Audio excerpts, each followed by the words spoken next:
ಕನ್ನಡ ವರ್ಣಮಾಲೆ. ಕನ್ನಡ ವರ್ಣಮಾಲೆಗಳು 49. ಅವುಗಳಲ್ಲಿ 3 ವಿಧ: ಸ್ವರಗಳು, ವ್ಯಂಜನಗಳು ಮತ್ತು ಯೋಗವಾಹಗಳು ಅಂತ.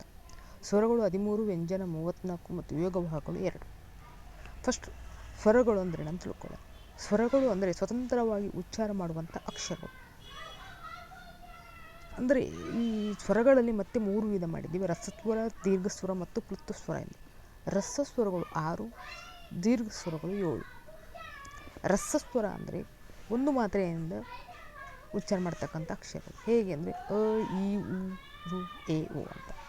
ದೀರ್ಘಸ್ವರಗಳು 2 ಮಾತ್ರೆಯಲ್ಲಿ, ಅದನ್ನು ಸ್ವಲ್ಪ ದೀರ್ಘವಾಗಿ ಹೇಳ್ತಕ್ಕಂಥದ್ದು: ಆ, ಈ, ಉ, ಎ, ಐ, ಓ, ಔ ಅಂತ. ಪ್ಲುತಸ್ವರ ಅಂದರೆ ಇನ್ನೂ ಸ್ವಲ್ಪ ದೀರ್ಘವಾಗಿ 3 ಮಾತ್ರೆಯಲ್ಲಿ: ಅಮ್ಮ, ಅಪ್ಪ ಅಂತ.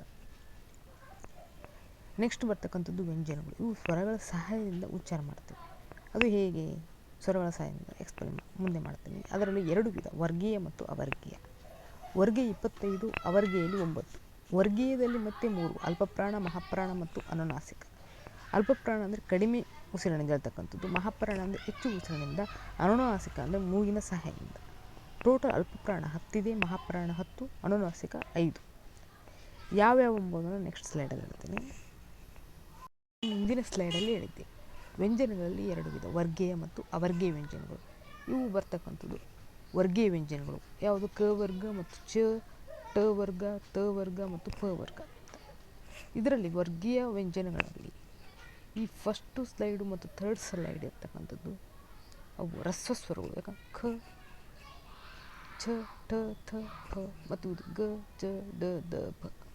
ಇವು ಅಲ್ಪ ಪ್ರಾಣದಿಂದ ನಾವು ಉಚ್ಚರಿಸ್ತೀವಿ, ಅದಕ್ಕೆ ಇವು ಅಲ್ಪ ಪ್ರಾಣಗಳು ಅಂತ ಕರಿತೀವಿ. ಅಂದರೆ ಕಡಿಮೆ ಉಸಿರಿನಿಂದ ಉಚ್ಚರಿಸ್ತೀವಿ. ಇವು ಟೋಟಲ್ 10 ಇವೆ. ಇದು 5 ಮತ್ತು ಇವು 5. ಇವನ್ನು ನಾವೇನಂತೀವಿ? ಅಲ್ಪ ಪ್ರಾಣಗಳು. ಮತ್ತು ಸೆಕೆಂಡ್ ಮತ್ತು ಫೋರ್ತ್ ಸ್ಲೈಡ್ ಇರ್ತಕ್ಕಂಥದ್ದು, ಸೆಕೆಂಡು ಮತ್ತು ಈ ಫೋರ್ತ್ ಸ್ಲೈಡ್ ಇರ್ತಕ್ಕಂಥದ್ದು ಇವು ಮಹಾಪ್ರಾಣಗಳು.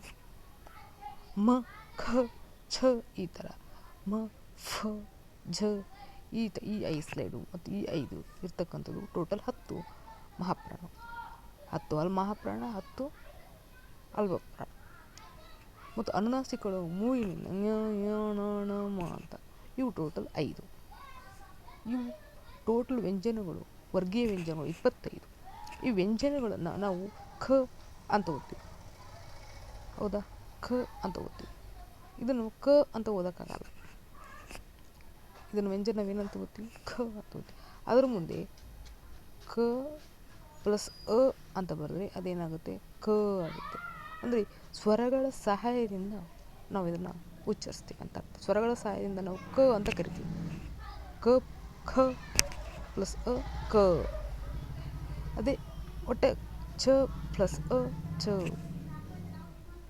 ಈ ಥರ ಸ್ವರಗಳ ಸಹಾಯದಿಂದ ಉಚ್ಚರಿಸ್ತಕ್ಕಂಥದ್ದು ಯಾವುವು? ವ್ಯಂಜನಗಳು ಎಂದು ಕರಿತೀವಿ ನಾವು. ಇವು ಸ್ವರಗಳ ಸಹಾಯದಿಂದ ಉಚ್ಚರಿಸಲ್ಪಡೋದ್ರಿಂದ ನಾವೇನು ಕರಿತೀವನ್ನ ವ್ಯಂಜನಗಳು ಅಂತ ನಾವು ಕರಿತೀವಿ.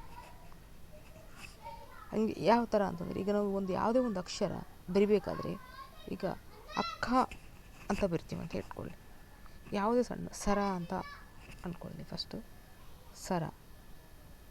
ಇದು ಒಂದು ವ್ಯಂಜನ ಇದ್ದರೆ ಸ, ರ ಅಂತ ಹಿಂಗೆ ನಾವು ಓದೋಕ್ಕೆ ಬರಲ್ಲ. ವ್ಯಂಜನದಿಂದ ಓದೋಕ್ಕಾಗಲ್ಲ. ಅದಕ್ಕೆ ಪ್ಲಸ್ ಅ ಬರೆದ್ರೆ ಸ ಪ್ಲಸ್ ಅ. ಆದರೆ ಅದನ್ನಾಗುತ್ತೆ ವ್ಯಂಜನ ಇರೋದು